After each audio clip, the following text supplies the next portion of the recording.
खड्गं चक्रगदेषु चापपरिघाञ्चूलम्बुशुण्डिं शिरः शङ्खं सन्ददतिं करैस्तृणयनां शूलम्बुशुण्डिं शिरः। ओम श्री आद्यशक्त्यै नमः। जगज्जनन्यै नमो नमः। खड्गं चक्रगदेषु चापपरिघाञ्चूलम्बुशुण्डिं शिरः शङ्खं सन्ददतिं करैस्तृणयनां सर्वाङ्गभूषावृतां नीलाश्माद्युतिमाशपाददशकां सेवे महाकालिकां यामस्तौत्सपिते हरौ कमलजो हन्तुं मधुं कैटभम्। भक्तिभक्त भगवन्त गुरुः चतुर्नाम वपुयेक जिनके पगवंदन किए नाशय विघ्न अनेक नाशय विघ्न अनेक। आद्यशक्त्यै नमः। जगज्जनन्यै नमः। श्री आद्यशक्त्यै नमः। आद्यशक्ति जगज्जननी जगदम्बा परम्बा के श्री चरणों में इस दास का कोटि कोटि नमन एवं कोटि कोटि वंदना। कार्यक्रम सत्संग प्रभात में आप सबों का ढेर सारा स्वागत है। अभी आप ए न्यूज टेलीविजन के माध्यम से श्रवण कर रहे हैं, देख रहे हैं कार्यक्रम सत्संग प्रभात। आज नवरात्रि के चतुर्थ दिवस, जिसमें तृतीयम चंद्र घंटेति कुष्मांडेति चतुर्थकम, यानी नवरात्रि के ठीक चौथे दिवस में कुष्मांड माता का पूजन हम लोग बड़े आनंद के साथ करते हैं। और कुष्मांड माता का पूजन करने के पश्चात उनको मालपुआ का भोग लगाया जाता है। इसलिए लगाया जाता है कि हमारी तेज बुद्धि हो, निर्णय लेने की शक्ति अधिक, और मातेश्वरी की कृपा हमारे जीवन के ऊपर बनी रहे। इसलिए मातेश्वरी के श्री चरणों में इस दास का कोटि कोटि वंदन। यानी नवरात्रि के चतुर्थ दिवस आज के दिन मातेश्वरी को प्रसन्न करने हेतु आप मालपुए का भोग जरूर लगाएं और मातेश्वरी का खूब आनंद पूर्वक पूजन किया जाए। आइए हम सब मिल करके हम लोगों का इस प्रकार से वातावरण बन चुका है, इस प्रकार से वातावरण बन चुका है कि सब जगह पे माता रानी का ही जय जयकार हो रहा है। सब जगह पे माता रानी का जय जयकार हो रहा है। जगह जगह पे माता रानी का पंडाल सजा करके, मूर्ति बना करके और बड़े प्रेम भाव से श्रद्धा भक्ति के साथ जयंती रोपण करके और सभी जगह पे जय माता दी जय माता जी का रट लगाया करके और बड़े प्रेम भाव से हम सब मिल करके पूजन कर रहे हैं। सदात्मन, आइए हम सब मिल करके प्रवेश करते हैं दुर्गा सप्तशती के प्रथम अध्याय के माध्यम से। पूर्व प्रसंग में हम सब मिलकर के श्रवण कर रहे थे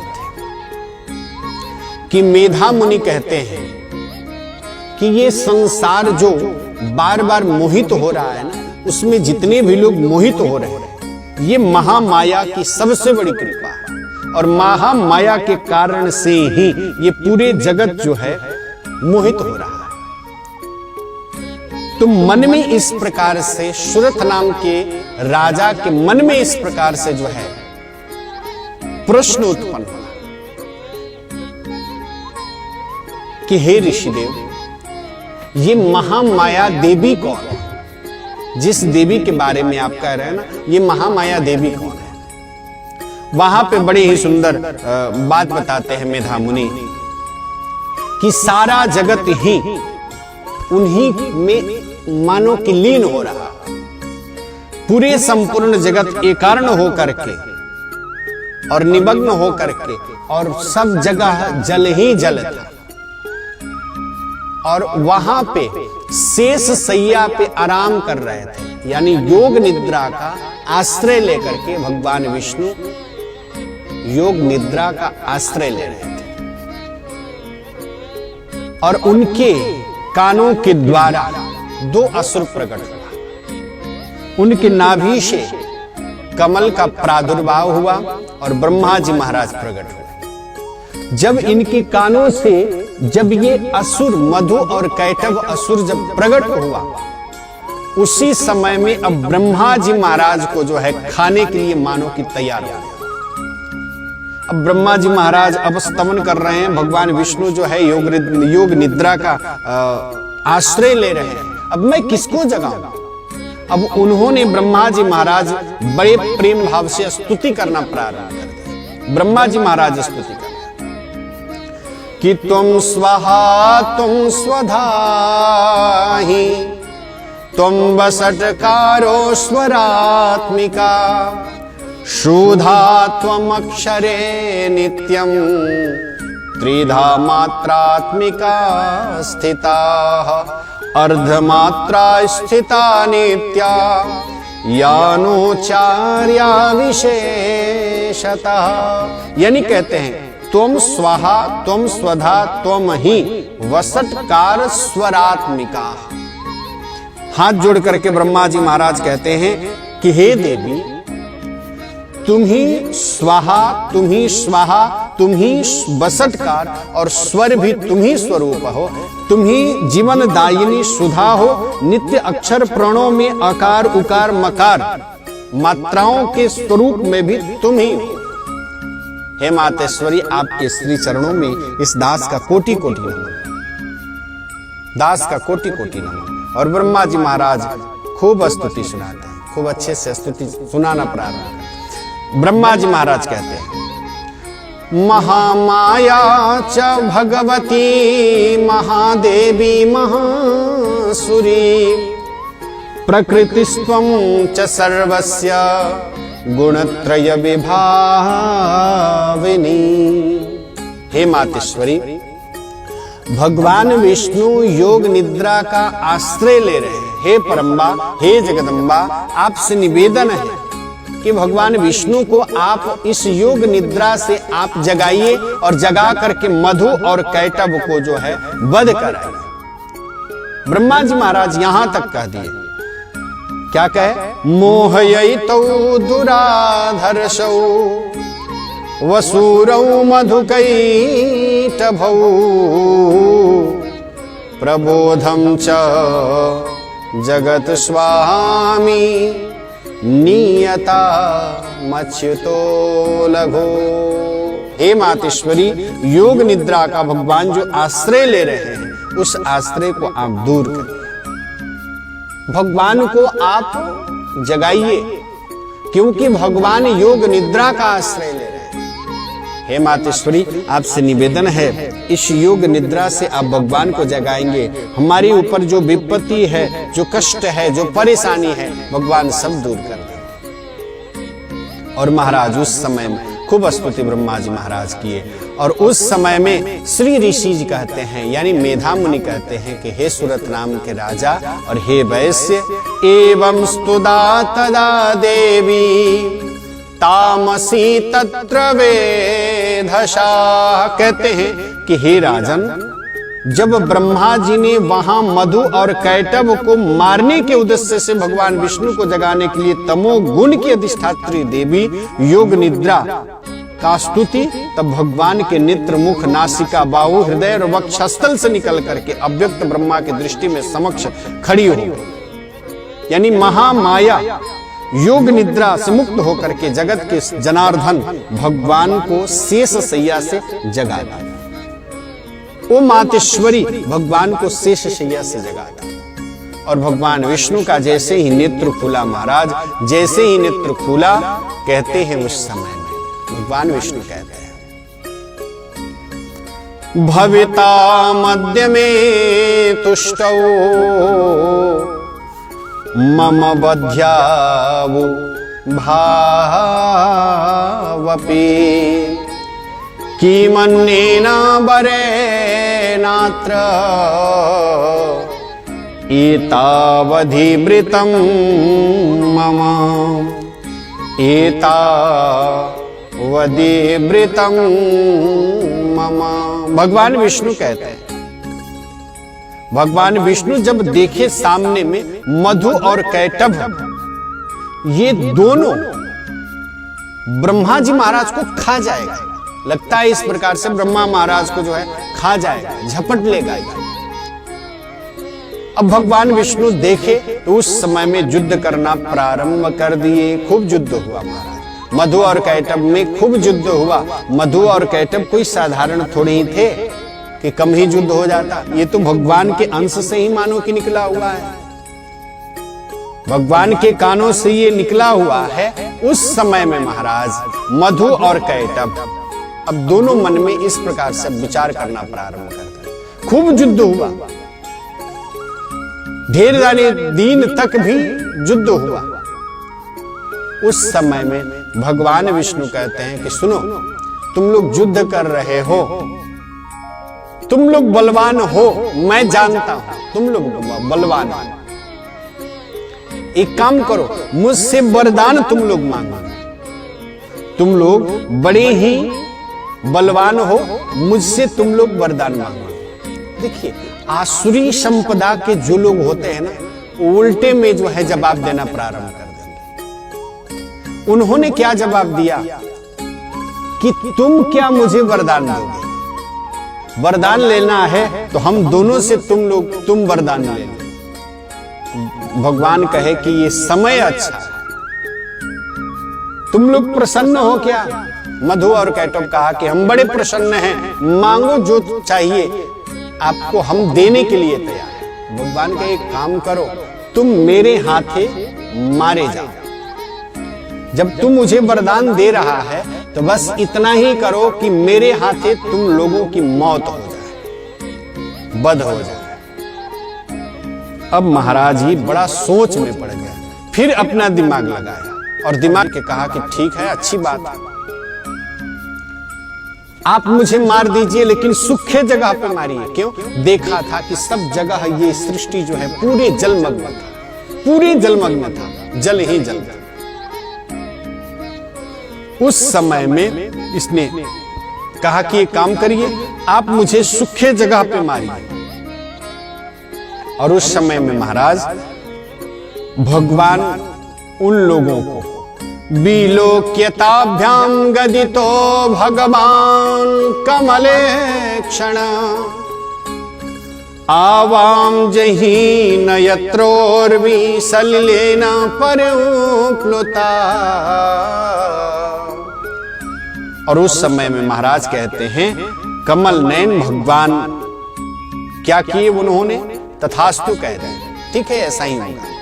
शंख चक्र गदा धारण करने वाले भगवान अपने जंघे पे बैठा करके और उसी समय में चक्र से उन लोगों को नष्ट कर रहा है। पूछे तुम लोग कहां हो? तो सूखे जगह पे मधु और कैटभ का वहीं पे वध कर देते हैं भगवान। और यहीं पे प्रथम चरित्र जो है यहीं पे संपन्न होता है। दुर्गा सप्तशती के ये कथा यहीं पे संपन्न होती है। संक्षिप्त रूप में प्रथम अध्याय की कथा को फिर से आप लोग श्रवण कर लें। कहते हैं सुरथ नाम के राजा राज्य कर रहे थे। कोला विध्वंसियों ने उनके ऊपर, राज के ऊपर चढ़ाई किया और पूरे राजपाट कोला विध्वंसियों ने हाप लिया। अब तो राजा बड़े निराश हो गए और राजा निराश होकर के सोचना प्रारंभ कर दिए कि अब हमको क्या करना चाहिए। घोड़े पे सवार हुए, जंगल के लिए प्रस्थान कर रहे। और जंगल के लिए जब प्रस्थान किए तो उस समय में ऐसा हुआ कि जंगल में तो गए, घूमते फिरते मेधा मुनि के आश्रम में पहुंचे। देखिए, मेधा मुनि जो मेधावी शक्ति जिनका बड़ा प्रबल हो, उन मेधा मुनि के आश्रम में पहुंचे और आश्रम में पहुंच करके वहां रहना प्रारंभ कर दिया। वहां पर देखे क्या कि हिंसक जंतु भी जो दूसरे को मार देगा, दूसरे को खा जाएगा, वो भी आज बड़े प्रेम भाव से वहां पर हिंसा वृत्ति को छोड़ करके और वहां पर रह रहा है। महाराज उस परिस्थिति में हुआ क्या, वहीं पे रहना प्रारंभ कर दिए सुरथ नाम के राजा। वहीं पे देखे कि एक वैश्य है, उनसे पूछते हैं, परिचय पत्र होता है, भाई साहब आप कहां से, तो आप कहां से। दोनों लोग जो है वहां रहना पड़ा प्रारंभ कर देते हैं। आप बताओ आप यहां क्यों आए हो? तो इस घटना से हम आए। घर परिवार वाले मुझे मार करके, मुझे प्रताड़ित करके, प्रेम की तिलांजलि दे करके हम तो घर से निकल गए। लेकिन आप कौन हो? तो मैं समाधि नाम का वैश्य हूँ। इस प्रकार से घटना से मैं यहाँ आया। फिर वही वैश्य पूछता है कि आप कौन हो? उस समय में ये कहते हैं कि मेरा नाम सूरत है, और कोला विध्वंसियों ने मेरे राज्य के ऊपर चढ़ाई करके जो है सब के सब हाप लिए मेरे क्षेत्र को, मेरे राज्य को, और मैं छोड़ करके जंगल में आ गया। और जंगल में आने के बाद में भी अब दोनों की स्थिति एक जैसी बनी। क्या स्थिति बनी? स्थिति ये बनी कि जिसने सबको परित्याग करके आया, फिर उसी के प्रति इसका ममत्व अधिक बढ़ रहा है, अधिक ममत्व बढ़ रहा है। कारण क्या है? तो चलो मेधा मुनि से पूछते हैं। मेधा मुनि से जाकर के कहते हैं कि जिस राज्य पाट को हम छोड़ करके आ गए, जिस घर द्वार को छोड़ करके हम आ गए, फिर भी उस घर द्वार के पीछे इतना ममत्व, इतना प्रेम क्यों बढ़ते जा रहा है?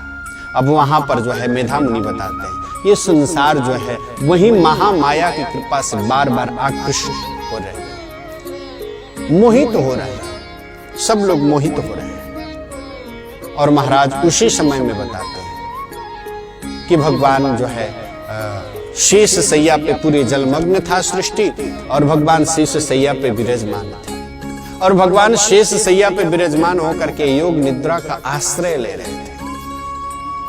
और योग निद्रा का आश्रय लेकर के आश्रय ले रहे थे तो उनके नाभि से कमल निकला, और ब्रह्मा जी महाराज प्रकट हुए, और उनकी कानों से, भगवान विष्णु के कानों से मधु और कैटभ निकला। उस समय में ब्रह्मा जी महाराज को मानो कि ये खा जाएगा, ये राक्षस दोनों मिलकर के ब्रह्मा जी महाराज को खा जाएंगे, इस प्रकार से मन में आया। अब ब्रह्मा जी महाराज मातेश्वरी का चिंतन करना प्रारंभ कर दिए। मातेश्वरी का खूब चिंतन किया, खूब स्तुति किया, और वही मातेश्वरी भगवान को उन्होंने जगाया। योग निद्रा का आश्रय जो भगवान ले रहे थे उनको जगाया। भगवान जब जगे तो जगने के बाद भगवान ने देखा कि ये मधु और कैटभ बड़ा दुष्ट है, दुष्ट प्रवृत्ति का है। ये भगवान को जो है ब्रह्मा जी महाराज को बार बार ये तबाही में डाल रहा है, ये अच्छी बात नहीं है। उस समय में युद्ध होना प्रारंभ हुआ महाराज, ढेर सारे दिन तक युद्ध चले। भगवान अंत समय में कहे कि एक काम करो, हम प्रसन्न हैं, तुम वरदान मांगो। और उसी समय में वो राक्षस कहता है कि तू क्या वरदान देगा, हम लोग प्रसन्न हैं, आप वरदान मांगो। क्या चाहिए आपको? वरदान हो तो मांगो, क्या चाहिए आप? वही समय में भगवान कहते हैं काम करो, तुम मेरे हाथे मारे जाओ। और भगवान जब देखे और कहे तो कहा कि हाँ ठीक है, लेकिन उसने एक शर्त रखा। क्या शर्त रखा? कि सब जगह पे जल ही जल है, सुखे स्थान पे मुझे मारो। और भगवान उस दोनों को जंघे पे अपने रख करके और चक्र से उन लोगों को वेदन कर दिया। अच्युतम केशवम राम नारायण। दोनों मधु और कैटभ यहीं पे समाप्त हो जाते हैं, और यहीं पे जो है प्रथम अध्याय की कथा यहीं पे संपन्न होता है। नवरात्रि के चतुर्थ दिवस आद्य शक्ति जगत जननी के बड़ा धूमधाम से सब जगह पूजन किया जाता है, बड़े प्रेम भाव से पूजन किया जाता है। नवरात्रि के समय आप किसी को अशब्द नहीं बोलना है, ये मन में विचार कर लीजिए। अहरनिश आपके अंदर एक मंत्र तो बार बार हिरणों मारने चाहिए। कौन मंत्र? ओम ऐम ह्रीं क्लीं चामुंडायै विच्चे। इस महामंत्र को आप अहरनिश जप करिए, हर वक्त जप करिए। आपके मन में जो कामना है ना, वो कामना मातेश्वरी अवश्य सिद्ध कर देगी, इसमें कतई संशय नहीं। मन से जो कलुषता है, मन का जो कपट है, उस कपट को परित्याग किया जाए, उस कपट को छोड़ दिया जाए, अपने से दूर भगाया जाए उस कपट को। और आद्य शक्ति जगत जननी जगदम्बा का बार बार जो है स्मरण किया जाए, बार बार स्मरण किया जाए, बार बार स्मरण किया जाए। जिस आचार्य के माध्यम से जहां पे आप पूजन कर रहे हैं, उनके शब्दों को अच्छे से श्रवण किया जाए, सुना जाए। कि आज के दिन में हमको क्या करना है, कल के दिन में हमको क्या करना है, परसों के दिन में हमें क्या करना है। ये सब भाषा के ऊपर, किसी को हमें अशब्द नहीं बोलना है। यदि हम किसी को अशब्द बोल देते हैं ना, इसका मतलब है सबका सब बेकार हो जाता है। क्यों? क्योंकि आपने बड़ा ही सुंदर सब्जी बनाई, बड़ा सेंटेड हो रहा है, बड़ा गमक रहा है, बहुत ही अच्छे लग रहे हैं, लेकिन सब्जी बनाने के पश्चात उसमें 2 बूंद यदि माटी का तेल मिल जाए तो सबका सब बेकार हो जाता है, सबका सब बेकार हो जाता है। इसी के लिए निवेदन है कि कम से कम आप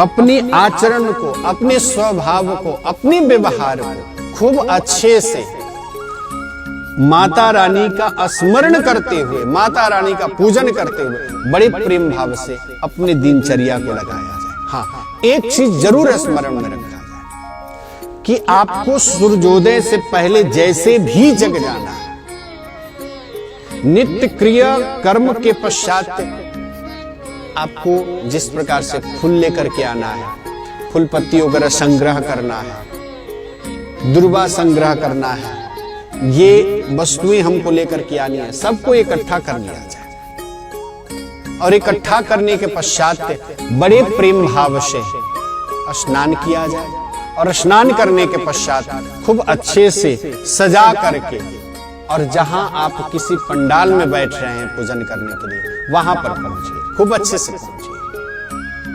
किसी पंडाल में हो या किसी जगह पे आप किसी माता रानी के दरबार में जाकर के आप पूजन कर रहे हो, वहां पे जाकर के आप पूजन करें। ये क्रम आपका खूब अच्छा से बना रहे। कहते हैं कि मातेश्वरी उसमें और जो है आपको जो है उन्नति प्रगति करेगी, इसमें कतई संशय नहीं। कार्यक्रम सत्संग प्रभात ए न्यूज टेलीविजन के माध्यम से आप अहर्निश नवरात्रि पर्यंत आप मिल करके जो श्रवण कर रहे हैं, देख रहे हैं, उसके लिए तो ढेर सारा धन्यवाद है। आप क्रमशः आप बने रहिए। प्रत्येक दिन हम सब मिल करके जो कार्यक्रम को संचालन करते हैं, इसके लिए भी ढेर सारा धन्यवाद। आज नवरात्रि के चतुर्थ दिवस में हम सब प्रवेश कर चुके हैं और बड़े आनंद के साथ में आप पूजन किए और इस प्रसंग को आप सुन लिए, उसके लिए ढेर सारा धन्यवाद। आने वाले सत्र में पुनः हम सब मिलकर के पंचम यानी पंचम दिवस, नवरात्रि के पंचम दिवस में हम सब प्रवेश करेंगे। द्वितीय अध्याय यानी मध्यम चरित्र को लेकर के हम सब मिलकर के प्रवेश करेंगे और उसमें श्रवण करेंगे कि महिषासुर का किस प्रकार से वध होता है। ये सब कथाएं हम सब मिलकर के आने वाले सत्र में जरूर श्रवण करेंगे। लगातार आप श्रवण करते रहिए। इसी शुभ संदेशों के साथ जितेंद्र पराशर को विदा दीजिए और ए न्यूज टेलीविजन के माध्यम से आप जो देख रहे हैं, आप देखते रहिए। इस छवि को आप सबों के समक्ष पहुंचाने में हमें सहायता किए त्रिलोकी पटेल जी, उसके लिए ढेर सारा धन्यवाद। आने वाले सत्र में मैं जितेंद्र पराशर जरूर आप सबों के समक्ष उपस्थित होंगे। तब तक के लिए जय श्री राधे, जय माता दी।